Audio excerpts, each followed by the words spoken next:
Well, welcome. My name is Nathan Brummel, and I'm here with my friend Mark Vander tonight. And we want to talk about some matters of church and state in light of the matters surrounding COVID. So we've got together. I'm glad that Mark, who's a lawyer, has got together with me to talk about some of the constitutional issues here. Yeah, I think in this time, we've seen a lot of confusion in the church in terms of how is the church to respond to these mandates that are coming down that are affecting the worship of the church. And what I have kind of seen over time is I think that there are some issues in terms of how the Constitution has set up authority that maybe it's good for us to be reminded of so that it could guide us in terms of how we respond to these. Are these things valid? Do they improperly impinge or interfere with our right and actually our responsibility to worship God? So, that's kind of the areas that I would like to be able to talk about a little bit, to kind of just do a little bit of a background civics lesson, so to speak, and then also talk about how this has kind of played out in certain cases that we've seen. And I think that can be a helpful guide for, a lot of the churches that are confused by this. Mm-hmm.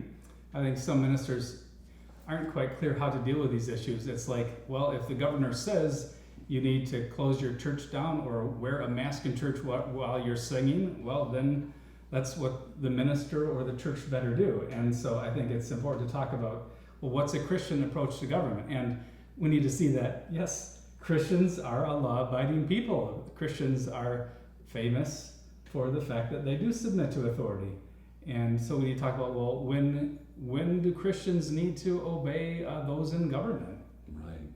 And so, if the government says you need to do it, do you need to do it? Yes, and there are some views that say, if you look at Romans 13, if the government says that you must do something, you must submit. And there really is very few exceptions for you to be able to say, no, we shouldn't submit to that. So I don't know if you want me to get into what I think some of the underlying, misunderstandings of what our constitutions, both the U.S. Constitution and I can certainly speak of the Indiana Constitution, what the foundational misunderstandings and I think developments in the law that have led to some of these problems. Well, before we get into that, let's go back to the Bible. In fact, I even want to take us back to Roman law a little bit, where the Roman approach to government, as we get into these matters. Sure. If we turn to the Bible, we find that Jesus makes some very famous things about our role, our responsibilities towards government. Now, it was a famous incident in Matthew 22, beginning at verse 15, when the Pharisees, and of all things, the Herodians, who were, these are strange bedfellows, are going after Jesus and are trying to entangle him in his words. And what they do is they come and they say, "Teacher, we know that you're true and teach the way of God truthfully, and you do not care about anyone's opinion, for you are not swayed by appearances. Tell us then what you think. Is it lawful to pay taxes to Caesar or not?" Now that was an explosive question, and they're trying to impel Jesus on the horns of a dilemma. On the one hand, if Jesus says, "No, you don't have to pay your taxes" to the hated Roman overlords, well, guess what you are? You put yourself in a situation of being a rebel, an insurrectionist. And if Jesus is an insurrectionist, well then, Pilate can execute him. On the other hand, if he says, yes, you do need to pay your taxes, and period, and that's all he says, then he's going to offend the zealots and patriotic Jews, because they are not very happy about having to pay taxes to Caesar. And Jesus, though, doesn't allow himself to be impelled on either horn of this dilemma. We're told, he said, "Why put me to the test, you hypocrites? Show me the coin for the tax." And they brought him a denarius, and Jesus said to them, "Whose likeness and inscription is this?" They said, "Caesar's." Then he said to them, and this is the famous statement, of course, that becomes one of the most famous statements in the history of Christianity about the relationship of church and state, of the kingdom of God and human kingdoms. He says, "Therefore render to Caesar the things that are Caesar's, and to God the things that are God's." And he astonished his contemporaries, because he got out of their question, which they thought was such a trap. That's why they marveled and they left. Now, I think there's two things that are important here. One thing is that Jesus says, therefore. So they show the coin and has Caesar's picture on it. And he says, therefore, render to Caesar the things that are Caesar's. So there he says, okay, it's legitimate to pay your taxes. The answer is pay your taxes. And I know in the history of the Reformed churches, there have been times when members of Reformed churches, like I think of a church in South Holland where a member didn't want to pay their taxes. Mm-hmm. And so finally the church had to deal with them and engage in Christian discipline because Jesus said, no, render to Caesar the things that are legitimately Caesar's and in his realms. But then he says, and that relativizes, everything about Caesar's reign, he says, and render to God the things that are God's. And now the crucial thing here is that I think that, the things that are God's are things like worship, and that connects with the issues surrounding COVID-19 and governors, closing down church services. So there are things that are God's, and we must render to God above all what he deserves. And that's why in the early church too, when the magistrates said to the apostles, you may not preach the gospel of Jesus Christ. They said, no, we must obey God rather than man. Mm-hmm. And so there comes a point in our relationship as Christians with the state where that's what we need to say. No, we will obey, God rather than man. Now, the other passage that is famous is Romans 13, and the point I simply want to make there is that, there the Bible teaches about how Christians ought to be subject, I think, in all things lawful and legitimate and constitutional in the context of a constitutional republic to the government. Let every person be subject to the governing authorities. And the big point that is made there is that government is instituted by God. That's why Paul says magistrates are servants of God. So, and that's a theme that we find out throughout the Bible, right? God is the one who puts magistrates and kings in their position of power, and when he wants to take them off the throne, like with King Nebuchadnezzar, he can do it. So God is the one who places magistrates in their positions of authority. And of course, in the context of this chapter here, Paul talks about really what government is supposed to be doing, how they're supposed to be seeking the public welfare and rewarding the righteous and punishing the lawbreakers. So I think, in the Reformed churches, there's a strong history of the churches saying, yes, as Christian citizens, we are to obey the magistrates in all things that are lawful. Now, my sense is that, though in some of the Reformed churches there's confusion on this topic because there are governors who come with, statements about COVID-19 and how the church needs to conduct their service or whether they may meet or not. And the minister's immediate response is, well, we need to submit to authority. So I think the question we're looking at here is, now wait a minute here, we don't live in a dictatorship, and therefore do we need to just do whatever a magistrate tells us to do? Right, and that kind of really leads perfectly into what I was going to talk about, is I think that idea of just an immediate blanket submission to any blanket order, the issue, is it really truly lawful? And I think we've lost an understanding of what, at least in our constitutional republic, and that you find in state constitutions, is the separation of powers. And I really think that that's something that we have lost sight of. And you will find it in the Indiana Constitution that talks about you have the judicial branch is the branch that adjudicates controversies over the law. The legislative branch is the one that makes law. So essentially what we're seeing is that legislatures have ceded their authority, and they've basically turned over authority to executive branch and administrative agencies. And that's really where this kind of comes down in the Indiana is a good case with the governor's order to mask up. What was really interesting is that when he first announced that he was going to issue an order mandating everyone to wear a mask, he also said anybody who disobeys this mandate will be subject to a fine and a Class B misdemeanor, meaning a criminal offense. So before I get into the rest of it, the question is if he actually had done that, would that have been a lawful order? And would a Christian had to have followed that? Well, from a constitutional standpoint, what really was neat to watch happen is that you had local sheriffs throughout the state, including, I had conversation with our local sheriff here in our county, is that they all looked at that mandate and said, that is not constitutional. The governor has no authority to now suddenly create a new criminal statute because it is the legislature that defines what is a crime, what is murder, what is theft, what is extortion. They define. But here the governor was assuming to himself the authority to say, I'm issuing a mandate and I'm going to be able to subject you to criminal liability. Sheriffs interposed and pushed back to say, we are not going to enforce that. If you pass And I noticed that the Attorney General immediately made a statement about it too, correct? He did. In fact, the legislators, who were not in session at the time, asked the Attorney General, would you please issue an opinion about this on its constitutionality? And he issued a very clear, cogent opinion that said, this is unconstitutional. You cannot do this. Well, it was 2 days later that the governor issued the mandate, and we got to see it in written form, stripped of any of the penalty. So that's one example where you have other authorities can look at what is coming out of a governor's office and say, this is inappropriate. And if they hadn't pushed back, the question is, would the Christian or the church have to have complied with it?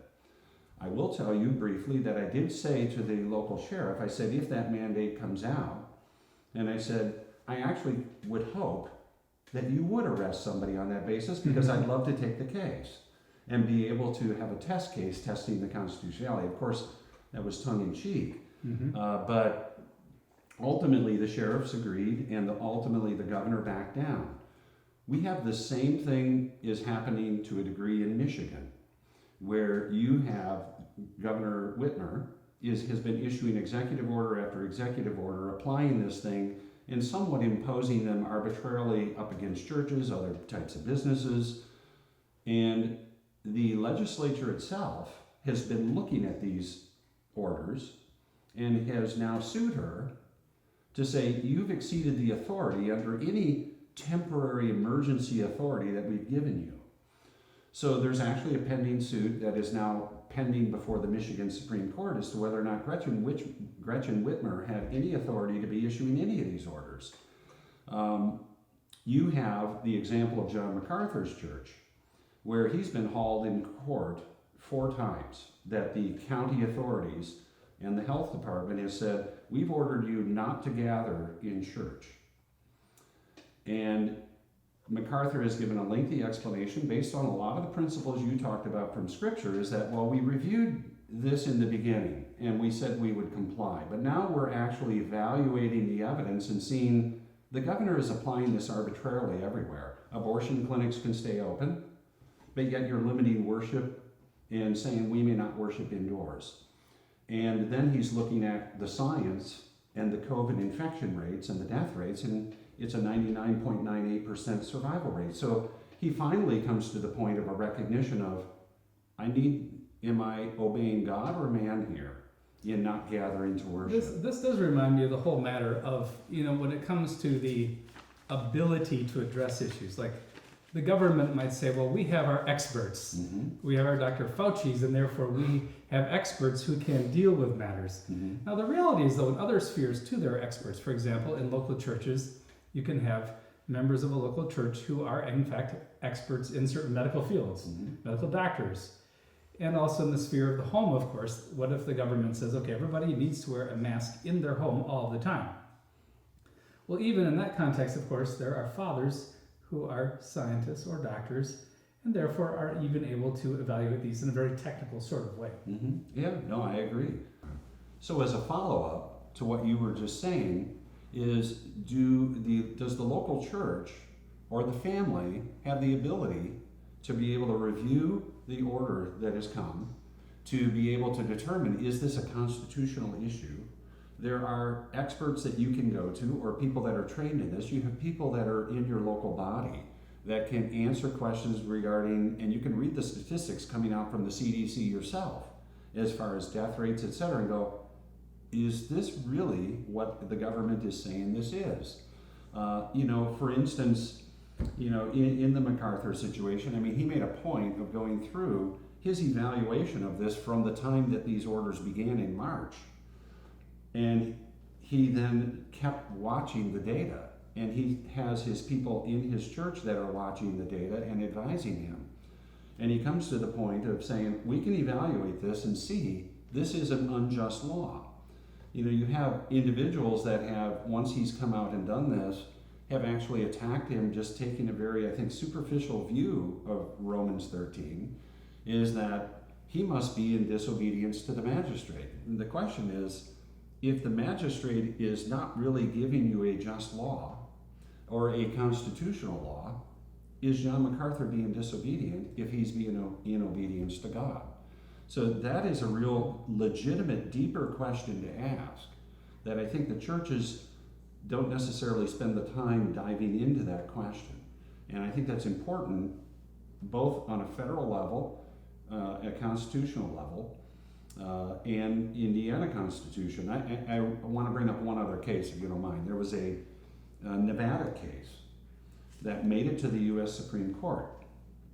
Because I know that some may have a question of well, we need to leave that to the legal constitutional scholars. Well, all right. Now, wait a minute, we're a free people. Shouldn't the free people be able to evaluate whether something is constitutional? I agree with you that they should. It shouldn't necessarily require that. And quite frankly, you mentioned experts. Well, Fauci has been all over the map regarding masks. He initially said masks, no, don't really need them. And now it's like, well, they might be helpful.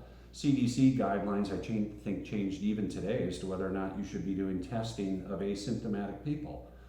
They just changed that. It used to be you needed to test asymptomatic people. Now it's changed again. So yes, we can rely upon experts, but sometimes we get to the point of thinking that whatever the expert that is being speaking out of government is the expert you must listen to, as opposed to your own counsel, your own wisdom. There was a Supreme Court case where a church sued the state of Nevada over a limitation on the amount of people that can worship. And they limited it to 50 people, and this was a large megachurch. And so that imposition upon the church was going to prevent them from worshiping. They sued. The Nevada state governor was also allowing at the same time that you could gather in any number in the casinos. Okay? Goes all the way to the Supreme Court. Guess what happens? 5-4 decision upholding Nevada's law.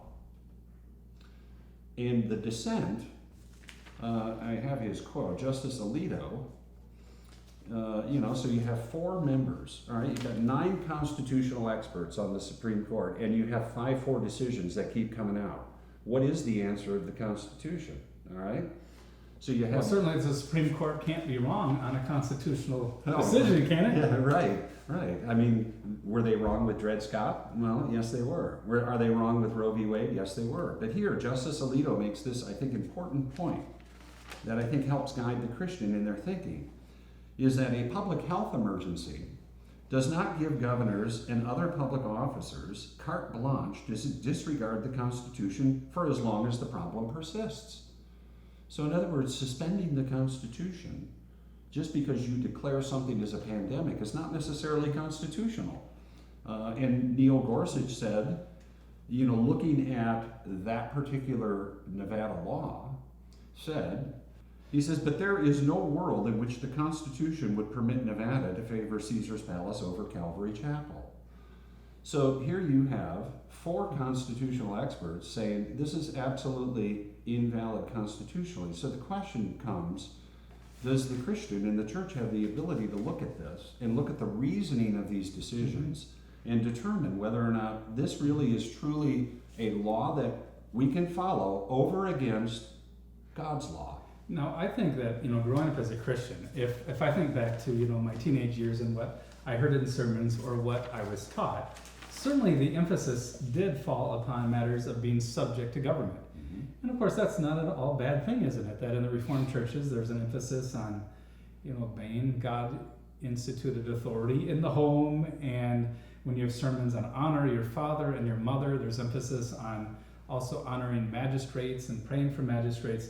But I think there certainly was a weakness on this whole matter of, on the fact that we are a constitutional government, and what the implications of that are for obedience to magistrates.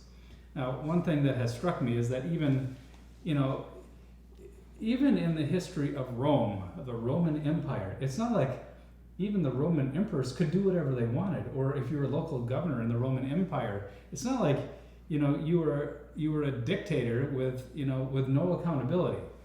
So I have here a very interesting book, which is The History of Rome by Victor Dury. It's actually a 16-volume series on the history of Rome. So this is quite a series of books. Well, in it, he talks about the end of the Romans having kings, because early on in Roman history, they had kings. Well, the last of the kings was Tarquin, and what happened is that Tarquin had a son who took advantage of a woman. The man's name was Sextus. He was a prince, and he was supposed to be fighting, but he and another prince got a little bored with things, and so they decided that they would go home and they would figure out which one had the best wife. So these two princes went home, and they said, our wives don't expect us. We'll judge them according to the occupations in which we surprise them. Well, when they got home, they found that the one of the princesses was having a big feast, but then the other one, Lucretia, was at home and she was spinning among her women far into the night. And so what happened is that they decided, well, this Lucretia, she is the most virtuous of these women. Well, the problem is that Sextus then also was excited by how beautiful she was, and so he came back to her home when her husband was gone, and he urged her to give in to his wicked desires, and he threatened her. He said, if you don't go along with this, I'm going to kill you, and then I'm going to kill a slave and put his body next to you and say that the slave attacked you. And so he forced her to give in, and he assaulted her. Well, what happened is that when this was all over, she contacted her husband and said, come home, something bad has happened at home. And they come home, and she is talking to her husband, and she says, it's for you to decide the fate of Sextus. She says, for myself, I absolve myself of the crime, but I do not exempt myself from the penalty. No woman to survive her shame shall ever invoke the example of Lucretia. And so she stabbed herself to death with a dagger. Well, in response to this, the sentiment in Rome was so strong that it led to the deposition of Tarquin. And so that was the end of the kings. And after that, from then on, the Romans were allergic to the idea of having a king. And that's why even when Caesar Augustus seizes power, and he's the power behind the throne, and he's the emperor, he plays the game that they're still following all the ways and the constitutional ways of doing things of the old Roman Republic. Now, beginning at that time, too, you had the establishment of the 12 tables. Now, the 12 tables were a set of laws that were inscribed on 12 bronze tablets in Rome around this time. And this was really the origin of the Romans having the rule of law very clearly for people to understand. Up until this point, there were laws, but the problem is that, the powerful patricians would know the laws, but, the common people wouldn't even. And so, for the first time, these laws were written in bronze, and anybody could come to the forum and read them. Now, they've unfortunately been destroyed. The Gauls, when they attacked Rome in 390 BC, destroyed them.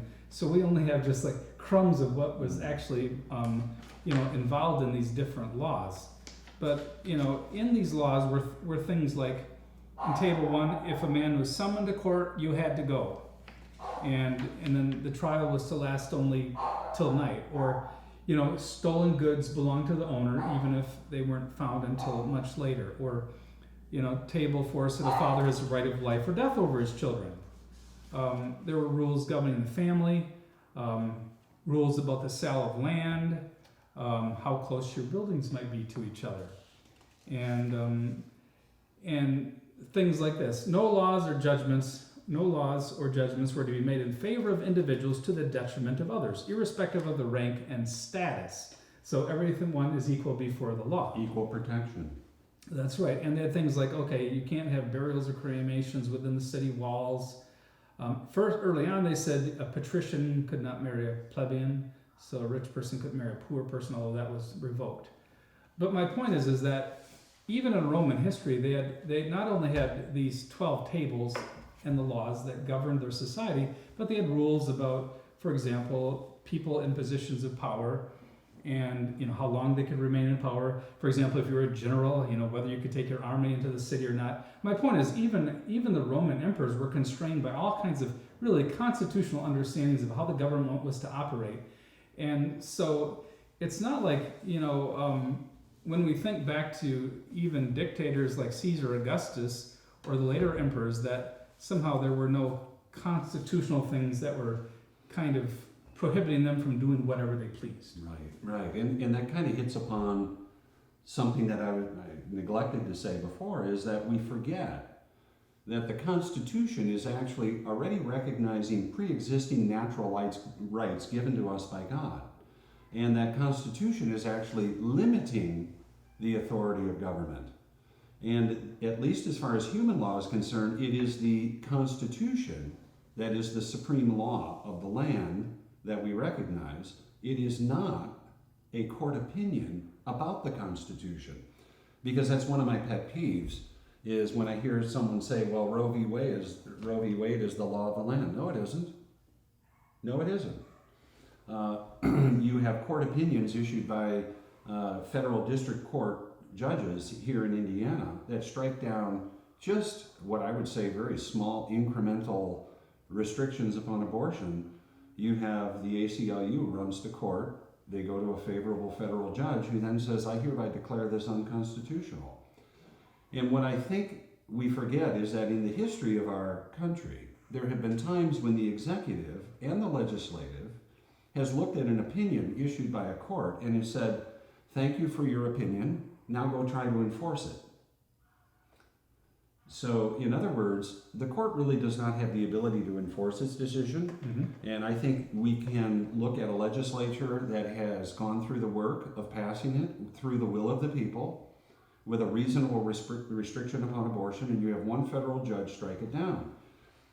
There is, I think, a good history and a good background and justification to say Indiana would say, thank you for that opinion. This restriction still applies here in Indiana in terms of abortion. It's interesting to me that when I think about, a democracy or something like that, I often think of the rule of law. But I'm realizing that really it's not the rule of law really that's the big deal that protects freedoms within a democracy. Really, it's the rule of the Constitution, isn't it? Yes, it is. Yeah, we have to remember that when you hear an opinion from a court, or you have a law passed by the legislature, or you have a mandate issued by a governor or his health departments, is that actually a valid law? Is it actually, in fact, a constitutional law? It always has to be judged up against the Constitution. And for the Christian, we also then judge it up against Scripture, our confessions, and does it impinge upon the faith? I mean, all of those things for the Christian, I think it's wonderful that we have faith and we have the Holy Spirit to illuminate our mind with respect to Scripture. Well, I think we have a lot of things we need to talk about. In our next segment, I think we need to talk about the actual Constitution of the federal government and the state constitution. We need to talk about maybe the Belgian Confession of Faith, and we need to talk about some other things as well. So far, kind of summarize some of the things that we've talked about in this session. Yeah, as far as I'm concerned, I think the takeaway from this conversation should be is that we understand that there are spheres of authority within the civil realm. And we have to be able to look to see whether or not one sphere is actually impinging upon the other sphere, or giving away authority, so that you can judge its constitutionality. You need to look at the fact that the Constitution itself is the supreme law as far as human law is concerned, not just an edict from a particular branch of government. I think that's an important takeaway. I think another takeaway is what you had said, is that you have local bodies have the ability to assess these things. As we saw an example of, like I said, John MacArthur's church, I think we we sometimes don't want to do the hard work.